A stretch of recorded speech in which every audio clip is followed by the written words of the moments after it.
এই যেগুলো শাক, শাক কত ফ্রেশ, একবারে পরিষ্কার জায়গা। এই যে তোমার ফুপ্পির, এই যে তোমার ফুপ্পির সবজি বাগান, মিষ্টি পটল ধরে আছে দেখো।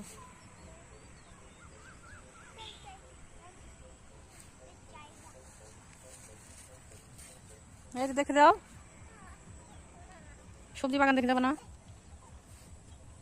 কি দাও ওগুলা? বাতাস আছে এখানে, এই রাস্তা দিয়ে হেঁটে যাও। রুমাইসা এদিকে দাঁড়াও, এদিকে দাঁড়াও, যায় না যায় না। আই রুমাইসা, আসো আসো আসো, চারোদিকে শুধু পাখির শব্দ। যাও তুমি, তোমার আর আমি ডাকবো না।